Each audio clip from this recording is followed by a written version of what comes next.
பாரு உன்ன மாதிரி ஒரு சிஸ்டர் இருந்தா அவனும் ரொம்ப நல்லா டஃப்பாக இந்த மாதிரி உன்ன மாதிரி தைரியமாக இருந்திருப்பான் அப்படின்னு யார் சொல்கிறா? விக்ரமோட அம்மா. வேற மாதிரி Bigg Boss Tamil season 9 like பண்ணிட்டு வீடியோ பாருங்கள், கண்டிப்பாக சப்ஸ்கிரைப் பண்ணிட்டு வீடியோ பாருங்கள் ஃப்ரெண்ட்ஸ். பாரு சொல்லுது விக்ரம் அம்மா கிட்ட, ஆண்டி உங்கள் பையன் விக்ரம் நான் ரொம்ப வேலை வாங்குறேன் ஆண்டி, என்னன்னு கேளுங்க. கனி சொல்லுது, ஆமாம் அப்படியே இவங்க வேலை செஞ்சு பயங்கரமாக கிழிச்சிட்டாலும் வேலை செஞ்சு நாங்கள் பார்த்துட்டாலும் நீ எதுக்கு கனி உள்ளே வர்ற? கனித்திரு அவங்க பேசிக்கிட்டு இருக்காங்க, உன்னை பற்றி யாரும் கண்டுக்கலை, உனக்கு கேமே இல்லைன்னு எல்லாருக்கும் வெளியில் தெரியும், உன்னை யாரும் கண்டுக்க போகிறது இல்லை, நீ எதுக்கு சம்மந்தமே இல்லாமல் உள்ளே கேம் ஆடுற?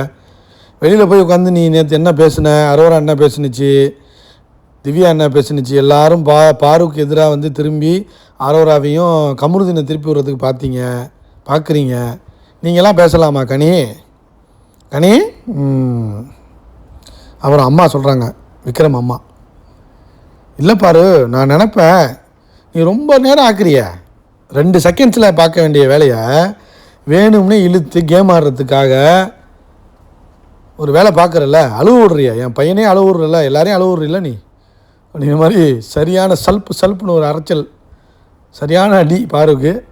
பாருவோட ரியாக்ஷன்ஸு, ஐயோ அவர் எல்லோரும் கிளாப்ஸ் பண்ணுறாங்க, பார்வை அடித்தா மட்டும் மொத்த வீடும் கிளாப்ஸ் அடிக்குங்க. ஸோ வேற மாதிரி அசிங்கப்படுத்தினாங்க பார்வை, அது ஜாலியாக தான் எடுத்துக்கிச்சு.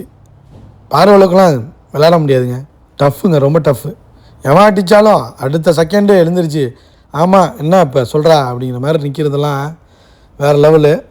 அடுத்து அவங்க அம்மா கேட்குறாங்க, ஆனால் நான் நினப்பேன் பாரு அடிக்கடி உன்ன மாதிரி ஒரு சிஸ்டர் இருந்திருந்தா அவன் இன்னமும் ரொம்ப டஃப்பாக இருந்திருப்பான், அழுவ மாட்டான், அழுதுருக்க மாட்டான், நீ நிற்கிற மாதிரி எவ்வளோ அடித்தாலும் திரும்ப அடிக்கிற பற்றியா, திரும்ப நின்று என்னடா அப்படின்னு கேட்குறல. ஸோ அவன் அழுதுறான், போய் ஒரு எமோஷனாக அழுதுறான். ஸோ அதை தான் நான் நினச்சிப்பேன் அப்படிங்கிற மாதிரி பார்வை புகழ்ந்து தள்ளிட்டாங்க. ஒரு பக்கம் அடிக்கிறாங்க, ஒரு பக்கம் புகழ்ந்து தள்ளுறாங்க, வேறு லெவல். நானும் அதனால் அடித்து திருத்திடுவேன் அங்கிள் அப்படின்னு சொல்லுது பாரு. அப்புறம் திரும்ப சொல்லுது, அங்கிள் அவனை அழைச்சிட்டு போய் ப்ளீஸ் அங்கிள் கொஞ்சம் அவனை அடித்து திருத்தி விடுங்க அங்கிள், திருத்துங்க அங்கிள் அப்படிங்கிற மாதிரி வேறு லெவலில் ஒரு சம்பவம் பண்ணிச்சு பாரு. அவர் அழைச்சிட்டு போயிட்டாங்க, அழைச்சிட்டு போய் கார்டன் ஏரியாவில் போய் உட்காராங்க. நான் என்னோடய 100% என்னால் என்ன கொடுக்க முடியுமோ 100% நான் கொடுத்துட்டேன் அப்படிங்கிறான். அப்பா நீ எல்லாம் கொடுக்குற, ஆனால் நீ அழுகிறத எங்களால் பார்க்க முடியலடா, கஷ்டமாக இருக்குது, அழுவாத, ஏன் அழுகுற, நீ பையன் தானே, நீ கல்யாணம் ஆயிடுச்சுல உனக்கு. உன்னை அவங்க அம்மா எமோஷனலாக உன்னை டவுன் பண்ணுறாங்க, பார்த்து விளையாடு.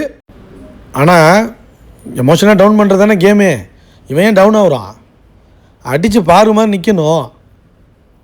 இந்த எப்ஜி எக்ஸ்போஸ் பண்ணிட்டு போயிட்டான் விக்ரம், அதனால தான் கேம் போச்சு. நல்லா கேம் ஆடிட்டு இருந்தான், இப்போ பார்த்தா ஒரு பக்கம் ஓரமாக உட்காந்துட்டான், வீட்டுக்கு போகிறதுக்கு ஆசை வந்துருச்சு போல். லைக் பண்ணிட்டு வீடியோ பாருங்கள், கண்டிப்பாக சப்ஸ்கிரைப் பண்ணுங்கள், கமெண்ட் பண்ணுங்கள்.